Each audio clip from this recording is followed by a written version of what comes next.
Welcome to our channel. Apa yang pertama kali terlintas di benakmu saat mendengar Makassar? Barangkali kalian akan menyebut orang-orang Makassar itu kasar dan keras. Ya, meski ini tidak sepenuhnya keliru, namun penting dipertegas bahwa keras dan kasar di sini bukan berarti mudah marah atau kejam ya, melainkan kultur atau dialek atau prinsip hidupnya. Terlepas dari itu, sebagai pintu gerbang kawasan timur Indonesia, Makassar nyatanya punya banyak hal menarik yang dijamin sayang kalau kalian tidak mengetahuinya. Apa sajakah itu? Berikut ini ulasannya untuk kalian yang masih berjuang mengumpulkan uang panai. Simaklah. Tapi sebelum lanjut, kami ingatkan kembali untuk subscribe channel ini dan aktifkan lonceng notifikasi kamu untuk mendapatkan video edukatif dari Data Fakta. Sejarah singkat. Profesor Dr. Slamet Mulyana dalam Menuju Puncak Kemegahan Sejarah Kerajaan Majapahit terbitan tahun 2005 menjelaskan, nama Makassar pertama kali disebut pada abad 14. Disebut dalam Pupuh 14/3 Kitab Nagara Kretagama Karyampu Prapanca sebagai salah satu daerah taklukan Majapahit. Meski demikian, sumber lain menjelaskan salah satunya dalam buku Edward R. Polinggomang, Makassar abad 19, Studi tentang Kebijakan Perdagangan Maritim tahun 2002 menyebutkan Raja Goa ke-9 Tuma Parisikalona tahun 1510 sampai 1546 diperkirakan adalah tokoh pertama yang benar-benar mengembangkan kota Makassar. Diketahui seperti dikutip laman Kompas, entitas yang membentuk Makassar kini ialah unifikasi dua kerajaan bernama Tallo dan Goa yang umum dikenal sebagai Kerajaan Makassar sekitar abad ke-14. Pada akhir abad 16, kerajaan ini memasuki masa Islam dan berubah menjadi kesultanan. Kesultanan Goa Tallo mencapai puncak kejayaan di masa pemerintahan Sultan Hasanuddin yang kemudian diberi julukan Ayam Jantan dari Timur. Di bawah kekuasaannya, kerajaan ini menjadi pusat perdagangan di Indonesia bagian timur, melakukan kontak dengan orang-orang Melayu, Arab, India, Cina, Maluku, dan juga Eropa. Namun semua berubah tatkala meletus Perang Makassar tahun 1666 sampai 1669.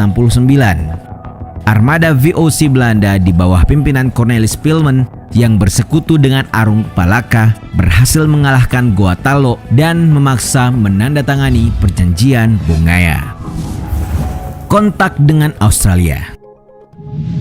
Sebagai bukti bagaimana pesisir Makassar sebagai pusat perdagangan, terutama untuk komoditas laut, adalah usaha pelaut-pelautnya dalam mencari teripang. Bahkan aktivitas tersebut membawa orang Makassar melakukan kontak dengan penduduk asli Australia Utara jauh sebelum orang Eropa menginjakkan kaki di daratan kanguru tersebut. Ya, inilah fakta historis bahwa Pelaut Makassar sesuai dengan moto kota ini. Sekali layar terkembang, pantang biduk surut ke pantai.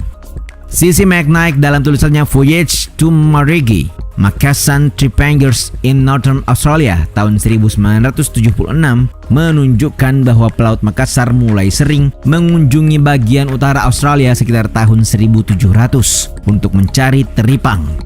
Disebutkan mereka meninggalkan perairan Makassar selama angin muson barat laut pada bulan Desember atau Januari ke tempat yang sekarang bernama Arnhem, Marits atau Marega, dan wilayah Kimberley atau Kayu Jawa.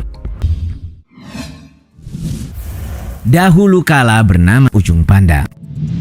Membahas mengenai Makassar, tentu selain identik sebagai kota Daeng, nama Ujung Pandang pastinya akan selalu teringat juga, bukan? Ya memang, dahulu Makassar dikenal dengan nama Ujung Pandang antara tahun 1971 hingga tahun 1999. Anthony Jukes dalam A Grammar of Makassar, A Language of South Sulawesi Indonesia tahun 2019 menjelaskan nama Makassar sendiri sudah lama dieja sebagai Makassar dalam bahasa Inggris dan bahasa Portugis Makassar selama kehadiran mereka di abad 17.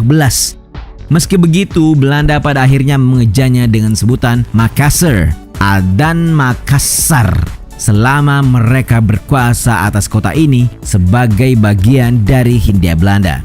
Pada 1 September 1971, kota ini berganti nama berdasarkan varian nama prakolonial, Ujung Pandang atau Jumpandang. Nama Ujung Pandang sendiri merupakan nama sebuah kampung di wilayah tersebut, di mana mulai dikenal pada masa pemerintahan Raja Goa ke-10 Tuni Palangga. Nah, keputusan itu diambil pada saat wilayah Makassar diperluas dari yang semula hanya 21 km persegi mencakup wilayah tetangga seperti Kabupaten Maros, Goa, dan Pangkajene. Tujuannya untuk menghilangkan konotasi etnis dari nama Makassar yang kita tahu merujuk pada salah satu suku di Sulawesi Selatan. Meski begitu, nama Ujung Pandang tetap tidak populer secara lokal dan pada 13 Oktober 1999 namanya dikembalikan menjadi Makassar di bawah Presiden B.J. Habibie yang merupakan asli Sulawesi Selatan. Profil kota. Inilah kota Makassar, kota berjuluk kota para daeng dan kota angin memiri.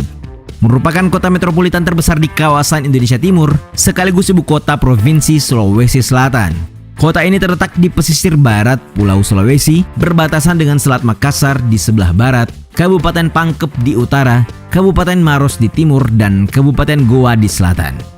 Menurut data Bappenas, kota Makassar merupakan salah satu dari 4 pusat pertumbuhan utama Indonesia, bersama dengan Medan, Jakarta, dan Surabaya. Dengan luas wilayah sekitar 175,8 km persegi dan jumlah penduduk lebih dari 1,5 juta populasi, menjadikan Makassar di urutan ke-7 kota terbesar di Indonesia, setelah Jakarta, Surabaya, Bandung, Palembang, Semarang, dan Medan. Nah, secara demografis, kota ini termasuk cukup heterogen, alias multi-etnik dan multikultur.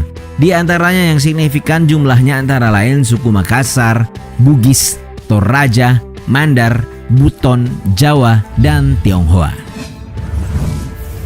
Perekonomian. Kita ketahui laju pertumbuhan ekonomi kota Makassar salah satunya berada di peringkat paling tinggi di Indonesia. Dalam 5 tahun terakhir dilaporkan rata-rata pertumbuhannya di atas 9%. Bahkan pernah di tahun 2008, ekonomi Makassar tumbuh di angka 10,83%. Hal ini lantaran Makassar merupakan pelabuhan utama Sulawesi di bagian selatan dengan koneksi pelayaran domestik dan internasional reguler. Selain itu, keberadaan kawasan industri Makassar atau KIMA, Bandara Internasional Sultan Hasanuddin, jalan tol, hingga sarana bermain kelas dunia Trans Studio mendorong perputaran ekonomi secara masif.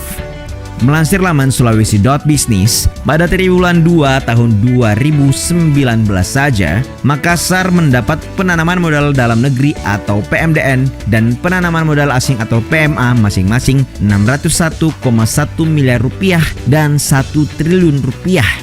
Modal tersebut diserap di 5 sektor produktif antara lain pertambangan, mineral non-logam, jasa, listrik, gas, dan air, serta industri makanan. Saat ini sebagai kota terbesar di Sulawesi dan Indonesia Timur, perekonomian kota ini sangat bergantung pada sektor jasa, mencakup sekitar 70% aktivitas. Restoran dan jasa hotel menjadi kontributor paling signifikan 29,14%, diikuti oleh transportasi dan komunikasi 14,86%, perdagangan 14,86%, dan keuangan 10,58%.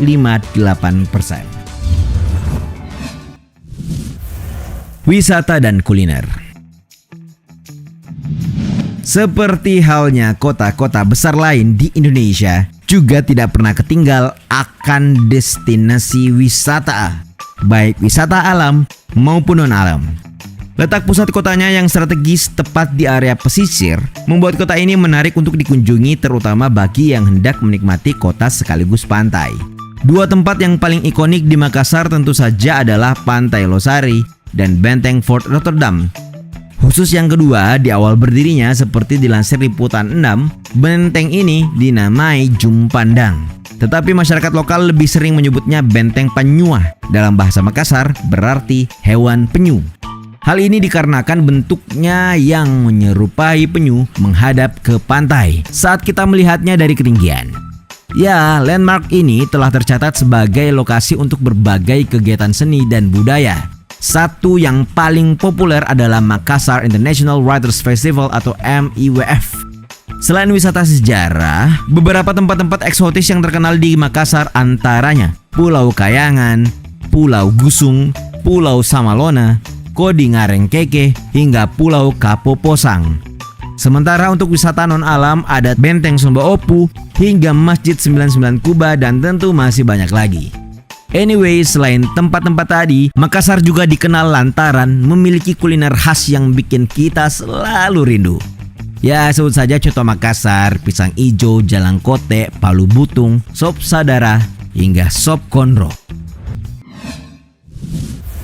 Aksara Lontara.